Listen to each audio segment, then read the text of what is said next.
L'idée fondamentale de l'état de droit, c'est la raison juridique est supérieure à la pensée politique.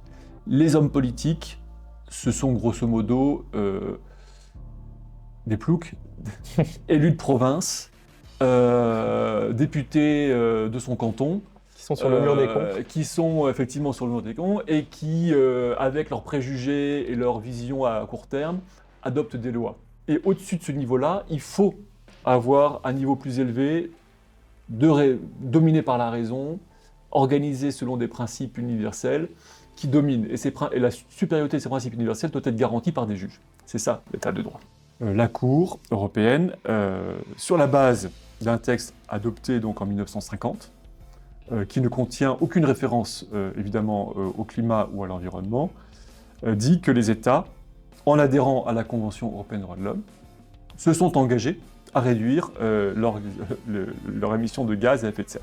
Bienvenue dans ce nouvel entretien du mois d'octobre, toujours avec notre cher directeur de l'ECLJ, Gregor Pupink, pour parler ce mois-ci de 3 sujets importants dont vous avez certainement entendu parler. Tout d'abord, l'immigration, l'Allemagne qui rétablit les contrôles automatiques aux frontières. C'est une mesure restrictive. Gregor Pupink va nous expliquer ce que, selon lui, les institutions européennes vont dire et comment elles vont réagir face à ces gouvernements qui prennent ces restrictions et pour lesquels l'état de droit n'est pas forcément sacré. Deuxième sujet, l'inaction climatique. La Suisse a été condamnée il y a quelques mois par la Cour européenne des droits de l'homme pour inaction climatique et le gouvernement suisse, ou plutôt la représentation nationale suisse, vient de réagir. On vous en parle. Mais d'abord, troisième sujet important, la prostitution. On a fait une vidéo dédiée à ce sujet la semaine dernière. Je vous invite à la regarder sur notre chaîne YouTube. Donc on va brièvement en parler aujourd'hui. Mais il y a eu une victoire d'étape. N'est-ce pas Gregor? Que s'est-il passé le 3 octobre à l'Assemblée parlementaire du Conseil de l'Europe? On peut dire une déroute des députés qui voulaient libéraliser la prostitution. Tout était prêt pour eux, le scénario était ficelé, ils avaient rédigé un projet de résolution qui recommande la libéralisation et la dépénalisation de la prostitution en Europe pour en faire un métier comme un autre. Et grâce à la mobilisation, on peut le dire, de l'ECLJ, soutenue, accompagnée par d'autres organisations, notamment des organisations féministes, eh bien, l'Assemblée parlementaire a vu qu'il y a vraiment un problème avec ce texte et a décidé à constater qu'il y a une impossibilité d'obtenir une majorité. Et donc le rapporteur du texte, celui qui soutenait le texte au départ, a décidé de retirer le texte, donc il a fait une retraite stratégique pour renvoyer le texte en commission et se donner 6 mois supplémentaires pour réexaminer le texte, recommencer les entretiens, les auditions et le modifier pour le présenter une nouvelle fois plus tard donc à l'Assemblée. Donc c'est vraiment une victoire. Il faut savoir que c'est très rare en fait au Conseil de l'Europe à Strasbourg. L'essentiel du travail se fait en commission. Généralement, quand le texte arrive en plénière, ça veut dire pour être voté par tous les députés, il y a un consensus très général. Et c'est très rare qu'il y ait un tel désaccord. Donc c'est vraiment une victoire d'étape importante. Ça montre qu'il est possible de renvoyer un texte, de bloquer une procédure lorsque vraiment le texte pose problème. Et ça montre aussi que la mobilisation des personnes qui accompagnent l'ECLJ et d'autres ONG, et puis aussi de personnalités politiques, peut vraiment porter des fruits. C'est ça, parce qu'on a fait une pétition donc, avec Citizen Go et les députés ont reçu des mails, il y a eu ça a stimulé d'autres ONG. Oui. Et donc on a quand même là, pour une fois, un bon exemple de réussite. C'est une vraie réussite, ça fonctionne, quoi. C'est une vraie réussite, c'est une vraie victoire. Le texte qui sera présenté la prochaine fois sera différent du texte qui n'a pas abouti hier, mais qui était prévu pour hier. Le 3 octobre, parce qu'aujourd'hui nous sommes le 4, quand on enregistre. Et donc c'est vraiment une victoire, c'est la preuve que l'on peut agir une nouvelle fois, parce que c'est pas pour nous la première fois, que l'on peut agir avec succès auprès de l'Assemblée du Conseil de l'Europe. Et alors, une image vaut mieux que 1000 mots. Je voulais juste montrer ça aux auditeurs. Je vais incruster l'image dans l'écran. C'est un communiqué d'une multitude d'associations qui ont pris position donc, dans le cadre de ce débat au Conseil de l'Europe. Et eux, en l'occurrence, ces associations, elles se sont prononcées pour le rejet du rapport. Donc, vous voyez les ONG, j'imagine que la plupart d'entre vous n'ont jamais entendu parler de celles-ci. Elles ne sont pas très connues. Ce sont pour la plupart des associations nationales voilà, qui n'ont pas une très grande notoriété. Mais voilà, il y en a eu plein, ça a participé de la mobilisation. Et le deuxième document, le deuxième communiqué, c'est celui-ci. Et là, vous voyez que les mastodontes ont pris position justement pour la libéralisation de la prostitution, pour les droits des travailleurs du sexe, etc.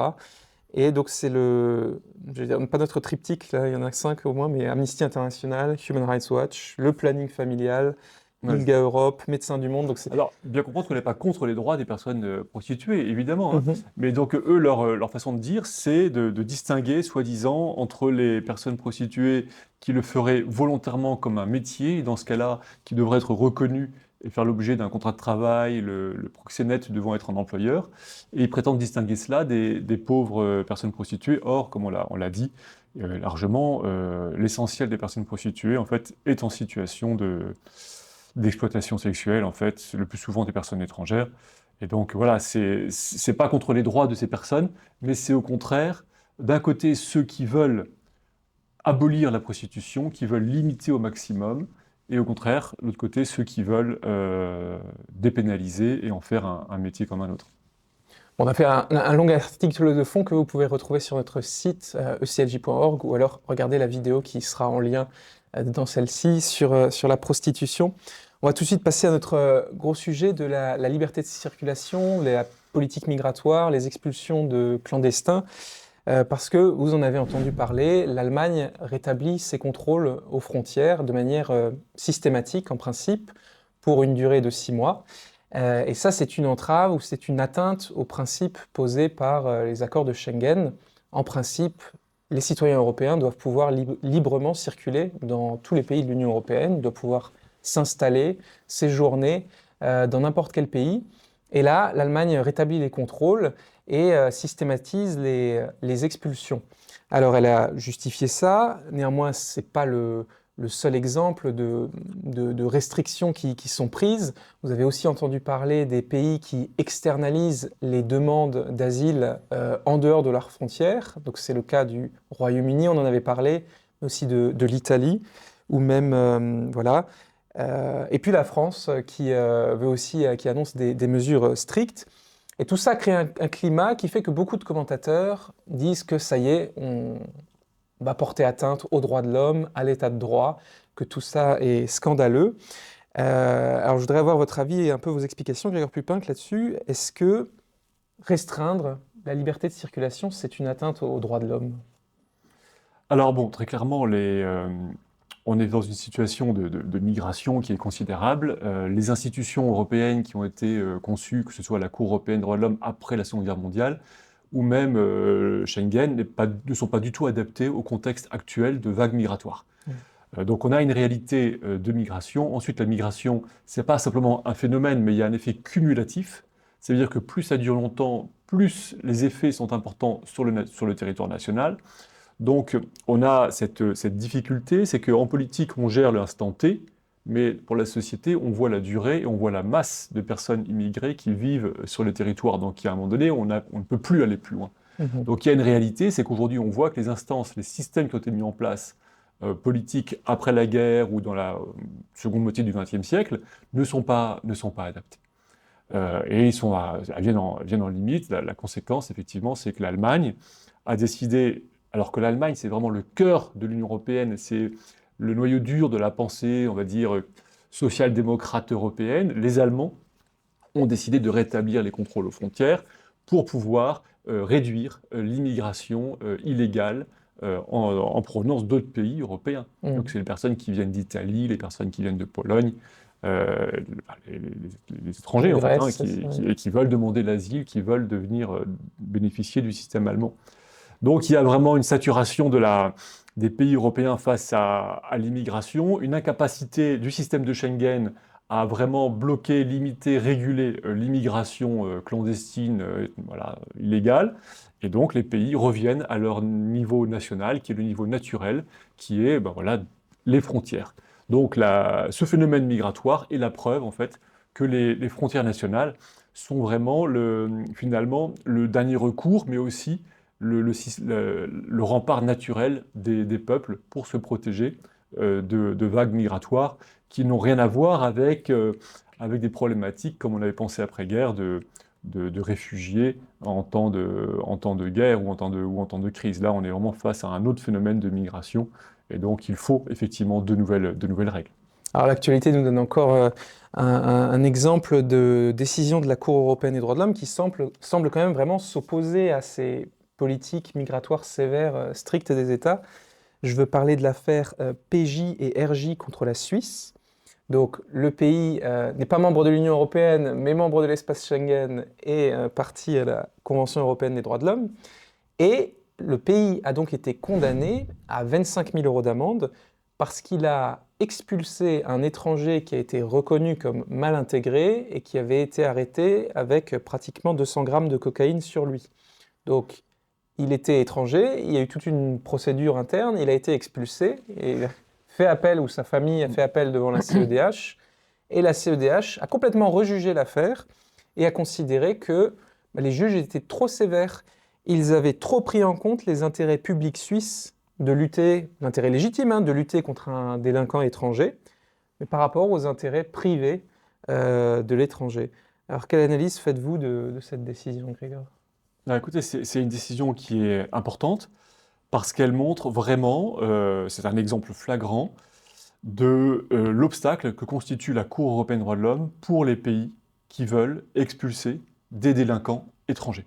Vous avez un Bosniaque qui est venu en Suisse à l'âge de 30 ans, qui a épousé en Suisse une femme d'origine bosniaque et vivant en Suisse, qui, au bout de quelques années, a fait souche, on va dire, avec cette femme, a fondé une famille, 2 enfants, qui eux-mêmes parlent bosniaque en famille, et cet homme est pris en flagrant délit de trafic de drogue. Cet homme n'avait pas de situation professionnelle stable, il ne s'était pas intégré en Suisse, il ne parlait pas l'allemand ni le français, mais simplement le bosniaque, et donc pris sur le fait, en train de transporter de la cocaïne. Évidemment, les juridictions suisses le condamnent, elles le condamnent à 20 mois de prison avec sursis, mais en Suisse, il y a, pour le trafic de drogue pratiqué par les étrangers, une obligation d'interdiction du territoire. Ça veut dire que les personnes qui sont prises et condamnées pour trafic de drogue étrangère sont automatiquement expulsées. Donc il y a un automatisme de l'expulsion et de l'interdiction sur le territoire d'une durée variable entre 5 ans et, je crois, 20 ans. Ah, c'est temporaire. Voilà, temporaire, mais c'est quand même, voilà, durée minimum 5 ans. Et donc le juge, en fait, pardon, même pas le juge, le législateur suisse, la Suisse, ils ont décidé, voilà, tout étranger qui commet certaines catégories de crimes, notamment le trafic de drogue, doivent être expulsés pour une durée minimale de 5 ans. Et donc le juge suisse, c'est ce qu'il a appliqué. Et donc il s'est dit, bon, on va lui mettre un sursis, parce qu'à la limite, l'expulsion comme peine, entre guillemets, ça suffit, c'est pas la peine d'encombrer les prisons suisses. La double peine. Donc ils ont dit 20 mois avec sursis, comme ça ne coûte rien à la Suisse, on ne le met pas en prison. Par contre, on l'expulse, on le renvoie chez lui, en Bosnie. Et puis, sa femme est bosniaque aussi, ses enfants parlent bosniaque, ses enfants sont très jeunes. Donc, ses enfants et son épouse, bon, s'ils veulent, ils peuvent le suivre. Son épouse est infirmière, elle peut travailler là-bas.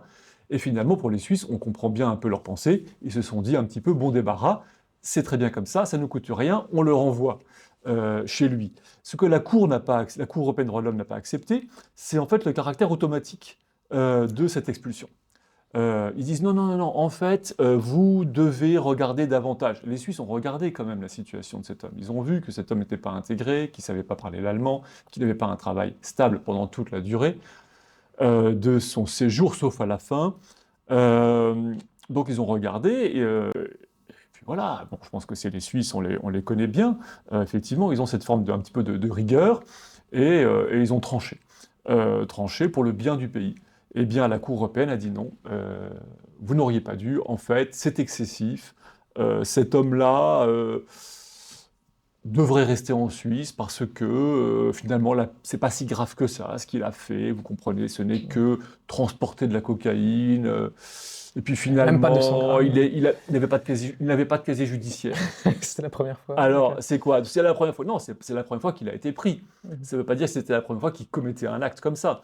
Donc il n'y avait pas de casier judiciaire, Donc finalement, vous avez été trop dur et donc vous devez le faire revenir et vous devez... La Suisse devrait en principe le faire revenir. oui, évidemment, si la Suisse est condamnée pour l'avoir expulsé de façon en violation de la Convention européenne des droits de l'homme, eh bien la Suisse doit faire quoi? Non seulement elle doit dédommager, et donc vous avez dit 25 000 euros en réparation, mais ensuite, bien sûr, il faut aussi qu'elle fasse revenir, lui et sa famille. Enfin, sa famille est en partie restée d'ailleurs en Suisse, d'ailleurs, enfin, son épouse et ses enfants. Et alors, très important, ce que vous dites en filigrane, c'est quand même que la CEDH se permet de rejuger complètement l'affaire. En principe, la Cour européenne, elle devrait être une institution, j'allais dire, qui constate des erreurs, mais elle n'est pas censée rejuger l'affaire. Alors, on dit toujours que ce n'est pas une quatrième instance. Oui, et normalement, son rôle, c'est simplement de vérifier que la mesure prise par l'autorité nationale n'est pas incompatible avec la Convention. C'est-à-dire que la Convention pose des grands principes, et il faut voir si ce qui a été fait n'est pas incompatible. Mais là, en fait, la Cour, elle se substitue complètement au juge national, en portant une appréciation, est-ce que c'était vraiment proportionné comme décision, etc. Elle se prend pour un juge national. Oui. Elle fait vraiment le travail du juge national, et le pire, c'est que, le juge national, il est là au nom du peuple suisse. Voyez-vous, et il défend les intérêts du peuple suisse face à une personne qui est un criminel, face à une personne qui a commis un crime. Eh bien, non, là, la Cour de Strasbourg dit non, finalement, vous devez quand même le garder, vous devez l'indemniser, etc. Donc là, vraiment, il y a, et d'ailleurs, ça a été dit par l'un des juges de la Cour européenne, même 2 juges de la Cour européenne qui ont eu une opinion dissidente en disant non, là, la Cour se substitue aux autorités nationales. Mais très clairement, ce qui est important, c'est de voir que l'expulsion d'un délinquant étranger non intégré, non réellement intégré, pris pour trafic de drogue, est entravée par la Cour européenne des droits de l'homme. Et ce que je pense qu'on peut encore dire, c'est que c'est même un mouvement jurisprudentiel long, là, parce que vous avez dit, la Suisse prévoit automatiquement une expulsion de 5 à 20 ans, pas une expulsion permanente. Et ça, si je me trompe, c'est aussi une application de la jurisprudence européenne qui interdit les expulsions définitives parce que c'est trop radical. Tout à fait. Et donc, en fait, on a presque l'impression que cet arrêt, c'est une étape. La Cour européenne casse progressivement les doigts, on va dire, des États qui veulent expulser, puisqu'il y a eu une autre décision il y a quelques temps, je crois qu'on en avait parlé, où la Cour avait dit non, vous ne pouvez pas, à un État, vous ne pouvez pas expulser de manière définitive un étranger, c'est trop radical, il faut que ce soit limité dans le temps. Et donc là, la Suisse l'a fait, elle l'expulse 5 ans. Non, attendez, vous n'avez pas... C'est trop. En fait, la Cour n'aime pas les mesures automatiques. Ou qu'elle qualifie de générales et absolues. Elle veut toujours que les États prennent des sanctions qui soient individualisées, proportionnées, mesurées, et même là, donc, estimer effectivement qu'on renvoie automatiquement un délinquant étranger, non. Alors même que la Suisse, en fait, a quand même procédé à un examen individualisé de la situation de la personne. Mais elle a estimé qu'elle pouvait le renvoyer. Et donc oui, c'est vrai qu'il y a ce phénomène. La raison, c'est simple, c'est que du point de vue de la Cour européenne des droits de l'homme, en fait, la nationalité n'est pas tellement un caractère déterminant. Vous n'avez pas choisi d'être français. Donc c'est un peu comme votre nom de famille, votre sexe, etc. C'est des déterminismes. Et finalement, le déterminisme ne doit pas vous déterminer. Donc si vous êtes bosniaque et que vous voulez vivre en Suisse parce que la vie y est plus agréable, eh bien c'est très bien. Et les Suisses n'ont pas de motif vraiment fondamentalement légitime pour s'y opposer. C'est l'idée même des droits de l'homme en Europe, c'est qu'ils protègent toutes les personnes indépendamment de leur nationalité. Et donc dans la pensée même des droits de l'homme, il y a un dépassement de la nationalité. C'est au cœur du système, au cœur de la pensée. Voilà. Et comme disait François Mitterrand, les étrangers sont chez eux, chez nous. Et juste pour finir, est-ce que vous pensez que la Suisse va appliquer ce jugement, va faire revenir vraiment l'expulsé?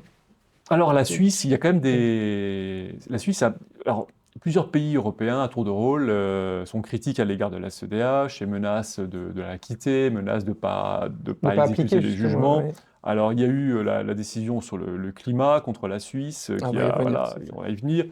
Là, c'est pareil, est-ce que la Suisse va vraiment appliquer Les Suisses sont quand même des personnes qui sont disciplinées, donc je pense qu'ils vont appliquer la décision. parce qu'ils aiment être dans les clous. Mais ça va simplement encore renforcer, je pense, en Suisse, la défiance à l'égard de Strasbourg. Peut-être que l'affaire sera renvoyée en grande chambre, parce qu'il y a quand même deux opinions séparées, dissidentes. Dans ce cas-là, rejuger, ce sera très intéressant, mais c'est aussi un message pour tous les autres pays européens qui envisagent de renforcer le mécanisme, leur législation en matière d'expulsion de délinquants étrangers. On va revenir à la Suisse, mais je voudrais juste avoir votre réaction sur les propos de Bruno Retailleau, qui a parlé de l'état de droit et qui a dit que l'état de droit n'était ni sacré ni intangible. Mais j'ai l'impression qu'il y a quand même une certaine incompréhension de ce qu'est l'état de droit, non seulement pour les Français, mais même pour les hommes politiques, parce qu'on a l'impression que l'état de droit, ça veut dire clémence, bienveillance. En soi, quelqu'un qui ne respecte pas la loi, ou je vais prendre un exemple, un clandestin sous OQTF qui n'est pas expulsé, c'est une atteinte à l'état de droit. Voilà, alors en fait, l'état de droit, d'abord, pour les juristes aussi, on ne sait pas très bien ce que c'est. Il y a plusieurs conceptions, plusieurs définitions. On peut parler, il y a l'approche allemande, il y a différentes approches. Donc c'est une notion qui veut s'opposer à d'autres idées, l'état de nature peut-être, hein, qui est l'état sans droit. L'état de droit, c'est l'idée que la société doit être régie par les lois, et au-delà même des lois, par des principes supérieurs aux lois. Et donc, que l'ensemble de la société doit être organisé selon ces principes supérieurs, et, in fine, sous le contrôle des juges. Parce que ce sont les juges qui sont au-dessus des politiques. L'idée fondamentale de l'état de droit, c'est la raison juridique, et la ratio juridique, et même la pensée des droits de l'homme, est supérieure à la pensée politique. Les hommes politiques, ce sont grosso modo des ploucs, élus de province, députés de son canton, qui sont sur le mur des cons. Qui sont effectivement sur le mur des cons, et qui, avec leurs préjugés et leurs visions à court terme, adoptent des lois. Alors que et au-dessus de ce niveau-là, il faut avoir un niveau plus élevé, dominé par la raison, organisé selon des principes universels qui dominent. Et la supériorité de ces principes universels doit être garantie par des juges. C'est ça, l'état de droit. Ensuite, cet état de droit, il est au niveau national, mais il s'intègre aussi au niveau européen. C'est une même architecture avec différentes strates nationales, dominées par le niveau européen, mais intégrées dans le niveau européen, et ensuite encore dans le niveau universel avec les Nations Unies. Donc 3 ordres juridiques qui sont superposés, mais reliés entre eux, et avec une hiérarchie. Et donc l'état de droit, c'est ça. Et donc dire pour un homme politique que l'état de droit n'est pas sacré, ça veut dire en fait, je réaffirme la supériorité de la légitimité politique sur la légitimité des juges, sur les grands principes prétendument universels énoncés par les juges de Strasbourg, de Luxembourg, ou même du Conseil d'État et de la Cour de cassation. Ça veut dire, j'affirme, ou du Conseil constitutionnel, j'affirme que le politique doit avoir le dernier mot sur le juridique et sur les grands principes. J'affirme que la volonté du peuple est supérieure à la raison du juge. C'est ça, ce qu'a dit effectivement M. Retailleau, et c'est le grand problème. C'est ce qu'on a vu avec l'expulsion en Suisse, c'est que vous avez la volonté d'un peuple de se défendre, et en face, vous avez un juge, entre guillemets, étranger, européen, qui dit non, au nom de grands principes, vous devez accepter cet étranger délinquant. Et là, on voit tout le caractère complètement vague de la définition, parce que moi, modestement, ce que j'avais appris à la fac de droit, c'est que l'état de droit, c'est normalement juste le fait que la puissance publique, c'est-à-dire l'État, est aussi soumis aux règles comme les citoyens, les sujets de droit. Et donc, un État n'a pas le droit de faire n'importe quoi. L'éducation nationale n'a pas le droit de ne pas respecter des règles de droit. Ouais. Et donc, en soi, la Suisse, là, il y avait une loi. Ce Bosniaque a enfreint la loi. C'est une loi qui punit le mal. Elle est légitime, elle est sévère, mais elle s'est appliquée. Et le seul argument juridique de la Cour européenne, on peut le dire, in fine, c'est trop sévère. C'est pas sympa. C'est pas sympa. C'est ça, il n'y a pas plus. Bon. Bah, ça clarifie, merci beaucoup. On reste en Suisse pour parler du climat. Vous avez probablement entendu parler de cela, parce que la presse en a beaucoup parlé. Ça remonte au 9 avril. La Suisse a été condamnée pour inaction climatique dans l'affaire, je vais essayer de le prononcer correctement, Verein Klimaseniorinnen Schweiz. Donc, je résume très brièvement, parce que là aussi, la décision de la Cour fait à peu près 250 pages. 4 femmes et une association suisse se sont inquiétées des conséquences du réchauffement climatique et ont voulu poursuivre la Suisse pour inaction climatique parce que cela affectait leurs conditions de vie et leur santé. Elles estiment que les autorités ne prennent pas assez de mesures pour atténuer les effets du changement climatique. Et alors là, la Cour a jugé que la Convention consacrait un droit à la protection effective contre les effets néfastes graves du changement climatique sur la vie, la santé, le bien-être et la qualité de la vie. Elle a ensuite considéré que l'association était habilitée à agir pour se plaindre des menaces liées au changement climatique et que que la Suisse avait bien violé le respect de la vie privée et familiale en manquant aux obligations lui incombant en matière de changement climatique. Alors, est-ce qu'il y a un droit, Grégoire Pupin, à la protection contre les effets néfastes du changement climatique qui est précisément dans la Convention? Maintenant, oui. Ah. Sur la base quel article, sur la base de l'interprétation de la Cour, effectivement, la Cour a affirmé l'existence d'un tel droit. Ça veut dire en fait d'une obligation pour les États de prendre des mesures pour limiter l'émission de gaz à effet de serre. En pratique, c'est ça. La Cour européenne, sur la base d'un texte adopté donc en 1950, qui ne contient aucune référence évidemment au climat ou à l'environnement, dit que les États, en adhérant à la Convention européenne des droits de l'homme, se sont engagés à réduire leur émission de gaz à effet de serre. Donc évidemment, c'est une construction jurisprudentielle qui est évidemment audacieuse. La Cour s'en est félicitée comme étant une très grande avancée du système de la Convention européenne des droits de l'homme que d'avoir réussi à affirmer l'existence d'une telle obligation pour les États. C'est évident que c'est une construction. C'est une construction complète, de A à Z. Même l'affaire elle-même est une construction. Ça veut dire qu'il est évident qu'au départ, ce ne sont pas ces dames suisses âgées qui ont eu l'idée, un matin, de saisir la Cour européenne des droits de l'homme pour se plaindre de l'inaction supposée de la Suisse en matière de lutte contre le réchauffement climatique. Tout ça, c'est une affaire qui a été montée essentiellement par des ONG, en particulier par Greenpeace, qui a conçu la stratégie de plaidoyer, la stratégie judiciaire, l'argumentation, qui a travaillé avec la Cour européenne, même en amont du jugement, avec les instances européennes, pour arriver à ce résultat. Il y a différentes choses. Pour la Cour européenne des droits de l'homme, il y a un enjeu, c'est comment faire en sorte que la Cour européenne puisse, d'une certaine manière, continuer à répondre aux nouveaux enjeux. Comment peut-elle se renouveler? La Cour européenne, comme le Conseil de l'Europe, ce sont des vieilles institutions qui ont 75 ans. Et donc, évidemment, qu'il y a 75 ans, on n'avait pas toutes les problématiques d'aujourd'hui, les nouveaux droits, etc., ni les questions climatiques. Et donc, pour la Cour, il faut trouver le moyen de se mettre à la page, de se renouveler et de répondre aux enjeux actuels. L'un des enjeux, c'est le climat, c'est l'environnement. Et donc, il y a un travail important qui est fait au niveau européen pour essayer d'introduire ou de créer un droit à l'environnement sain et des obligations pour les États corrélatives.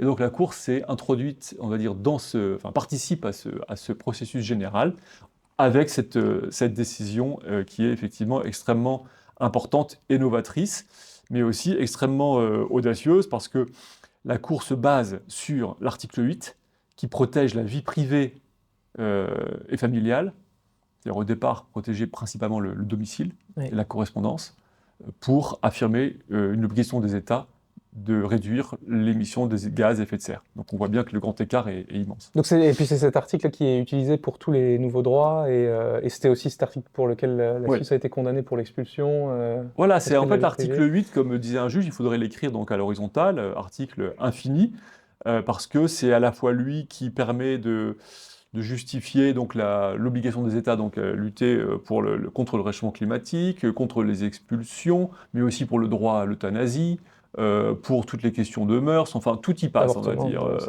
Donc, Mais alors dites-moi si je me trompe, mais cette requête venait de 4 femmes et une association. oui, La Cour rejette le bien fondé de la requête oui, des 4 femmes, mais elle autorise oui, l'association à agir. c'est ça. Et donc elle a reconnu à l'association un droit à la vie privée et familiale, Ouais. à ne pas subir les conséquences du réchauffement climatique. Oui, en fait, c'est une construction. C'est vraiment du mécano. C'est un pur mécano. La Cour l'a fait pour cette affaire, mais elle ne le ferait pas pour d'autres sujets. Très clairement, ce qu'elle a dit pour cette affaire, elle ne le ferait pas pour d'autres. C'est-à-dire qu'une association ne peut pas venir comme ça, simplement. Là, elle a dit, parce que la question du réchauffement climatique est vraiment importante, Mhm. alors oui, il faut accepter, il y a des raisons légitimes pour accepter le recours de cette association. Et la Cour a même dit, mais on peut accepter le recours de l'association sans qu'il soit nécessaire que les membres de l'association aient eux-mêmes un intérêt à agir. Donc en fait, elle dit, bon, en fait, elle dit que ce n'est pas une action popularis, c'est-à-dire elle dit que c'est pas, non, c'est pas une action générale et abstraite contre la situation juridique, mais en pratique, ça l'est quand même. C'est bien le cas. C'est-à-dire l'association elle-même, évidemment, elle n'est pas directement victime, mais la Cour estime qu'il est nécessaire de permettre à des associations d'agir contre les États uniquement dans le but de trouver le moyen juridique de créer une obligation positive sur les États, pesant sur les États, d'agir en matière de réchauffement climatique. Le but, il est simplement là. La Convention européenne des droits de l'homme impose des obligations contraignantes aux États. Il fallait trouver le moyen, en Europe, d'imposer aux États une telle obligation. Et la jurisprudence de la Cour européenne des droits de l'homme est le moyen le plus facile, c'est l'entrée la plus simple, parce qu'il n'est pas nécessaire de passer par une convention, il n'est pas nécessaire de passer par un traité, il suffit que les juges le décident pour que ça s'impose aux États. Et donc c'était la façon la plus simple et efficace pour créer une obligation internationale pesant sur les États de réduire la production de gaz à effet de serre. Et je voudrais faire quand même peut-être une comparaison audacieuse, alors vous m'arrêtez si je me trompe, mais personnellement, parce que la Cour, dans les 250 pages, valide complètement le réchauffement climatique Oui. dû à l'homme. Hein. Elle se C'est fonde sur établi, les rapports les du rapports GIEC. scientifiques sont clairs, voilà, C'est c'est ça. définitif, c'est Ouais. sûr. Bon, d'accord. Ensuite, personnellement, comment nous, en France, en Suisse, en Europe occidentale, subissons-nous le réchauffement climatique? Je veux bien entendre que certaines zones deviennent désertiques, arides, il fait peut-être un peu plus chaud en été, bon, 1-2 degrés.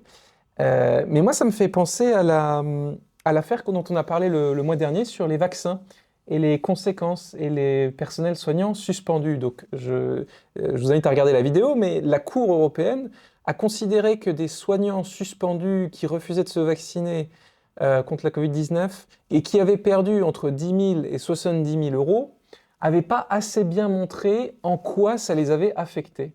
Donc moi, je suis quand même curieux de savoir comment là, cette association a bien réussi à démontrer qu'elle était très affectée par le changement climatique. Parce que moi, franchement, j'aurais du mal à montrer que, oui, alors l'été, il fait 2 degrés de plus. Surtout pour une association. Surtout Pour une personne association. morale. Donc, est-ce que la Cour a été exigeante dans Pour ce une cas-là? personne morale. Alors, elle a reconnu que les 4 femmes qui ont agi de leur côté n'ont pas prouvé vraiment Quand même, qu'elles d'accord. étaient suffisamment affectées, ces femmes, parce que ce sont des personnes physiques. Elle dit non, voilà. Par contre, l'association, c'est vraiment l'intérêt en général. Donc, l'association, elle a un intérêt en général à agir pour la défense des personnes contre les effets nocifs du changement climatique. Donc, On voilà. reste dans le potentiel, On reste dans quand le même. potentiel. Mais alors, autre chose aussi, c'est bon, la Suisse, en fait, c'est pas du tout un pays particulièrement pollué. Hein. Enfin, il y a bien quelques usines de médicaments et autres à Bâle et ailleurs, mais c'est quand même un pays Il y a des panneaux généralement solaires, propre, ouais, etc. ouais. Panneaux solaires et autres. Ensuite, comment prouver que le réchauffement climatique, enfin, les effets subis en Suisse sont vraiment causés par la Suisse? Parce qu'en fait, on sait bien que c'est pas spécialement forcément là, donc c'est plus vaste. Donc la Cour a dit non, c'est pas nécessaire de prouver que c'est vraiment la Suisse elle-même qui est responsable, parce que bon, c'est certes une goutte d'eau dans l'océan, mais il suffit de montrer en fait que la Suisse n'a pas tenu ses engagements, ou n'a pas fait assez pour pouvoir la condamner. Il ne faut pas il n'est pas nécessaire de démontrer que si la Suisse avait fait plus, Il n'y aurait pas eu. il n'y aurait pas eu d'effet néfaste pour les Suisses. Oui, Parce que de fait, si la Suisse peut faire autant d'efforts qu'elle veut, en fait, elle aura un impact très limité sur le réchauffement climatique. Ouais.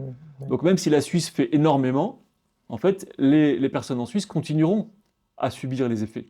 Donc la Cour dit non, non, c'est pas la peine de démontrer que si la Suisse avait rempli ses obligations ou ses engagements, eh bien, il y aurait eu moins d'effets de réchauffement climatique. Il suffit de démontrer que la Suisse n'a pas fait autant qu'elle aurait pu ou dû. Et donc on voit bien que finalement, le lien de causalité, il est extrêmement mou, parce que, et la preuve, c'est que la Cour européenne de l'homme ne sait pas à quoi condamner la Suisse.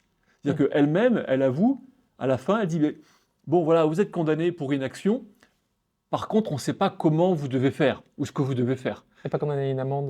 Ben, il n'y a pas d'amende, bien sûr, mais elle ne dit pas non plus quelle mesure la Suisse doit prendre.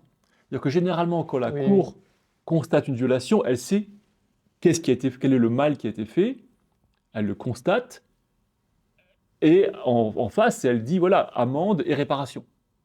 Mais là, la Cour dit, OK, il y a un mal, mais la Suisse, elle doit faire quoi? Ah, ça, on ne sait pas. Donc en fait, la Cour ne sait pas dire ce que la Suisse aurait dû faire pour ne pas être condamnée. Elle dit, ça, c'est pas mon affaire, vous voyez ça après. Parce qu'on en revient, c'est quand même important de le mentionner.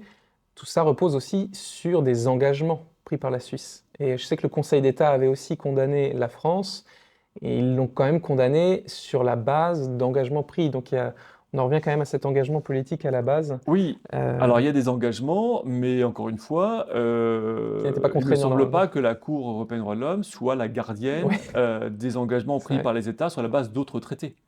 Donc ça, c'est encore autre chose. Dire, la Cour, effectivement, le droit international est relié, voilà, est relié, mais elle n'est pas gardienne de ces engagements. Alors plus généralement, juste pour finir, cette affaire, comme elle est quand même importante et intéressante aussi, parce que cette problématique du réchauffement climatique et cette difficulté de la Cour, ou cette volonté de la Cour à se développer sur de nouveaux sujets, sur de nouveaux droits, face à de nouveaux enjeux, ça montre aussi les limites du système des droits de l'homme, qui sont vraiment au départ un système individualiste, qui défend les droits des individus. Or là, on a une réalité qui est le climat, l'environnement, la nature, et on cherche en fait, avec le langage des droits de l'homme, à intégrer ces réalités qu'on avait en fait largement ignorées lorsqu'on a développé la pensée des droits de l'homme. Et donc comment faire entrer des biens communs, que sont la nature, que sont l'environnement, dans un système qui a été conçu pour défendre des biens et des droits et des libertés individuelles. Alors, la réaction politique a eu lieu quelques mois après. L'UDC n'a pas du tout aimé, un des partis importants en Suisse, et a proposé donc que la Suisse dénonce le traité, c'est-à-dire sorte du mécanisme de protection de la Convention européenne des droits de l'homme, quitte la Cour européenne des droits de l'homme. Et il y a eu un vote donc au Conseil des États le 25 septembre. Alors finalement, ils n'ont pas dénoncé la Convention, mais ils ont quand même voté un rappel à l'ordre. Et j'aimerais que vous me disiez ce que vous en pensez, Grégoire, parce que les mots sont quand même forts, je les cite. L'arrêt de la Cour rendu le 9 avril a montré à quel point cette institution s'est éloignée de plusieurs principes pourtant affirmés par la Convention. Elle a admis le recours d'une association sans but lucratif alors que celui-ci est exclu par un des articles. De même, elle a vu dans l'article 8 de la Convention un droit à la protection du climat qui pourtant n'y figure pas et dont les États partis n'avaient pas voulu. Cette jurisprudence extensive et envahissante nuit à l'image du système européen des droits de l'homme. Aussi, le Conseil fédéral devrait-il, d'entente avec d'autres États partis, promouvoir des mesures qui rappellent à la Cour sa mission première, en commençant par renégocier avec ces États un nouveau protocole qui fixe à l'institution des garde-fous clairs. À défaut, la Cour risquera de perdre son atout le plus précieux, son crédit. Vous avez aidé à la rédaction de ce paragraphe? Peut-être. Donc, ce que je peux dire, c'est en fait. Vous êtes d'accord? Non, en fait, je suis d'accord, mais bon, l'Angleterre a dit la même chose. Enfin, plusieurs pays disent la même chose. On est vraiment. La Cour européenne, certes, elle part un peu en route. Il n'y a personne vraiment au-dessus de la Cour européenne des droits de l'homme, elle est un instrument extrêmement utile pour imposer des normes. Cette décision sur l'environnement, elle n'a pas été prise un beau matin par hasard. Elle s'inscrit dans le cadre de discussions européennes sur l'affirmation d'un droit à un environnement sain. Elle a été adoptée à la Cour après qu'un séminaire ait été organisé avec la Cour sur cette question pour préparer les juges. Il y a donc, elle n'est pas isolée, cette Cour. Elle est un instrument de la gouvernance européenne, un instrument très utile parce qu'elle permet d'imposer des choses sans passer par le juge national ou sans passer par le législateur, et de dépasser donc les résistances des gouvernements. Donc elle est vraiment un instrument très utile. La Suisse est minoritaire.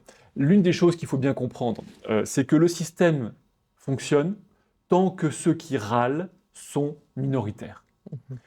Alors, ceux qui râlent changent. Il y a 6 mois, c'était l'Angleterre. Maintenant, le gouvernement en Angleterre a changé. C'est bon. C'est réglé. Avant, c'était la Pologne. Le gouvernement en Pologne a changé. C'est réglé. Peut-être que demain, ce sera la France. Maintenant, c'est la Suisse. Mais ça change. Donc, pour la Cour européenne des droits de l'homme ou le système de gouvernance supranationale, c'est pas grave qu'il y ait quelques récalcitrants. Par contre, il ne faut pas qu'il soit plus de 3 ou 4. Et tant qu'ils sont que 3 ou 4, le système continue. Et la Pologne est tombée, l'Angleterre est tombée. Demain, ce sera un autre gouvernement qui prendra le relais, peut-être les Pays-Bas, que sais-je. Mais tant qu'ils sont minoritaires, le système continue. Et donc, la Suisse peut râler. Je ne crois pas du tout qu'il soit réaliste de dire à la Cour « retournez à votre mission d'origine » parce qu'en fait, c'est structurel. La Cour est un instrument de contrôle des États vivant. Donc, on ne peut pas lui dire arrêtez, ou alors non, on ne peut pas. Ensuite, elle est saisie d'affaires. Là, la Cour a choisi, pour l'affaire climatique, de répondre. Il y a quelques années, elle aurait rejeté la requête, parce que le fruit n'était pas mûr. La Cour, là, a accepté la requête parce que c'était le momentum politique pour l'accepter. C'est très simple. C'est pareil sur l'euthanasie, vous allez voir. Il y a un moment qui est propice, qui est bon pour la Cour de valider un changement. Parce qu'une large majorité des États va en fait l'accepter. Parce qu'elle a des oreilles, elle sait que c'est mûr, les États le veulent, c'est prêt. Quand la Cour européenne dit sur l'euthanasie non, mais il faut rester attentif, ça veut dire je ne ferme pas la porte pour le futur, j'attends le bon moment. C'est ce qu'elle a fait sur d'autres choses, sur la question du mariage. Elle a dit on va attendre. Et donc, pour cette affaire sur l'environnement, elle ne l'aurait pas fait il y a quelques années, elle l'a fait maintenant parce que c'était utile, parce que ça tombait au bon moment dans la volonté européenne dominante d'aller de l'avant dans l'affirmation d'obligations pesant sur les États et de droits pour les personnes. Et l'étape suivante, ce sera probablement la rédaction d'un document contraignant, auquel travaille d'ailleurs déjà le Conseil de l'Europe, peut-être d'ailleurs un protocole additionnel à la Convention garantissant un nouveau droit à un environnement sain. Et juste en un mot, vous pensez donc que la Suisse sera isolée au Conseil de l'Europe si elle demande un nouveau protocole pour mettre des garde-fous à la Cour européenne des droits de l'homme? Mais comment voulez-vous rédiger ce protocole? Et qui interprète le protocole? Qui l'applique? La Cour, oui. La Cour. Donc dès lors, c'est pas la peine. Si c'est plusieurs fois, on a déjà fait des modifications à la Convention en ajoutant le principe de subsidiarité, en le rappelant donc expressément dans la Convention, mais la Cour fait ce qu'elle veut après. La Cour, en fait, elle est simplement soumise. Elle est simplement soumise au financement, c'est-à-dire que c'est les États qui payent. Bon. Et ensuite, effectivement, à la réaction des États. Ça veut dire que parfois, elle lance des ballons d'essai, elle essaye, et elle voit comment les États réagissent. Parfois, elle échoue. Alors, on va reprendre un exemple ancien de l'affaire des crucifix, l'affaire Lao Tse contre l'Italie. à laquelle on a fortement participé. Je me souviens que la juge qui avait porté le premier jugement contre l'Italie, conduisant à la condamnation de l'Italie pour la présence des crucifix, elle avait dit, vous verrez, il y aura une petite réaction de 3 jours, et puis ensuite, ça va rester, ça va passer. Et finalement, les gens vont s'habituer. Et donc, on n'aura plus de crucifix dans les écoles en Italie, en Alsace non plus, où il y a le Concordat, il n'y aura plus d'icônes en Grèce, dans les écoles, ça va passer. En fait, non, c'est pas passé. Il y a eu une énorme réaction politique de gouvernement à droite, même chez les communistes en Italie, et il y a eu une grande mobilisation. Et là, la Cour, alors même que le jugement avait été adopté à l'unanimité, en première décision, eh bien la Cour a accepté de renvoyer l'affaire en grande chambre.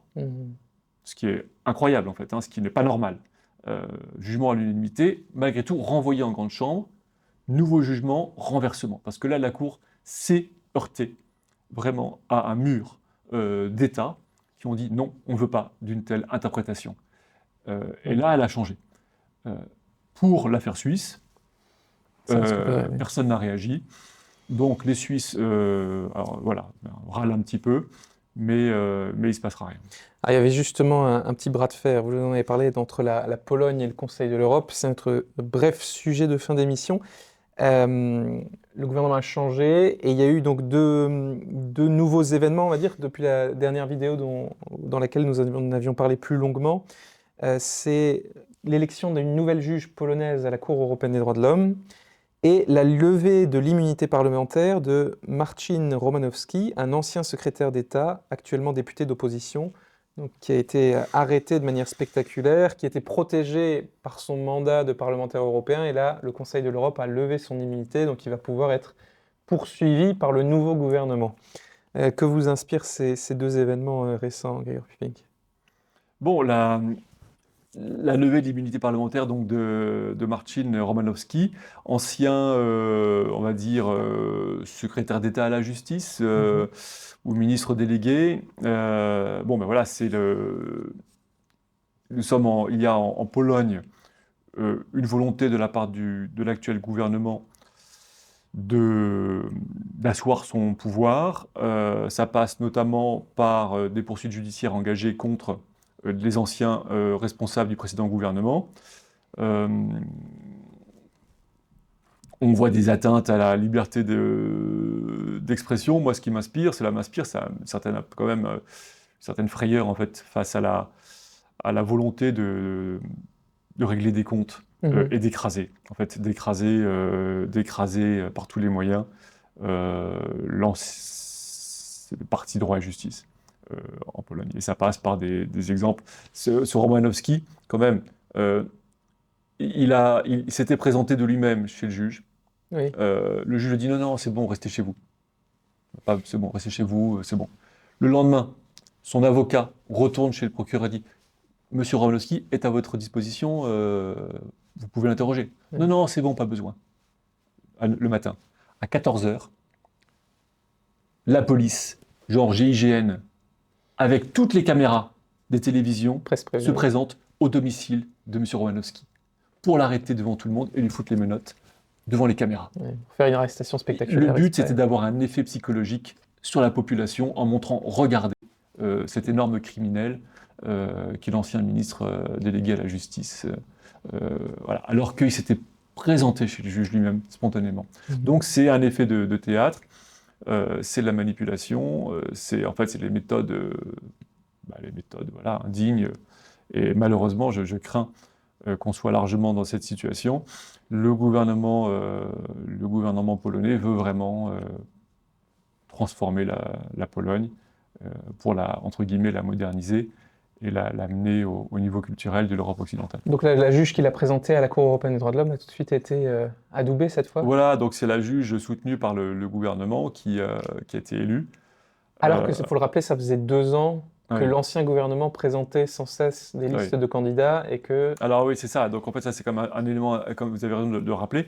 En fait, le juge précédent, donc le juge encore actuel, Monsieur Woźciszek, Krzysztof Woźciszek, a été prolongé de plusieurs années parce que le Conseil de l'Europe refusait systématiquement les candidats proposés par le gouvernement polonais. je crois que c'est à 3 reprises, le gouvernement polonais a proposé des candidats. Et à 3 reprises, le Conseil de l'Europe a refusé les candidats en disant non, non, ils ne sont pas assez bien pour nous, ils ne sont pas assez neutres politiquement. Je dirais même peut-être 4, mais je... Alors voilà. En tout 2 cas, ans, c'est hein, considérable. 2 ans, oui, oui. Et donc un refus, en fait, bon, pour moi, j'avais interprété ça comme étant très clairement le fait que le Conseil de l'Europe joue la montre. Il ne voulait pas que l'ancien gouvernement conservateur puisse nommer un juge à la Cour européenne des droits de l'homme pour 9 ans. Pour 9 ans. Et donc, ils ont refusé 1 fois, refusé 2 fois, refusé 3 fois, peut-être 4 fois, je ne sais pas.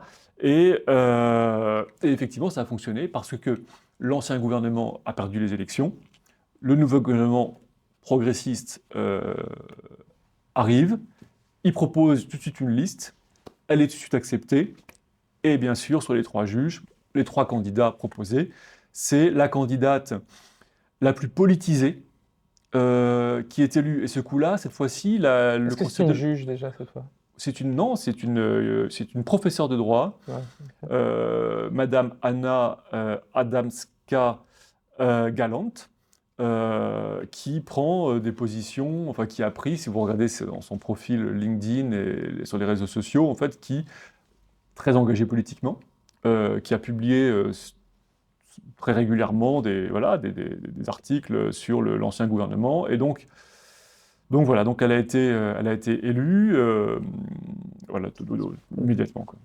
Bon, on verra ce que ça augure. Merci beaucoup, Grégoire. On s'arrête là, sinon ce sera plus la rubrique en bref.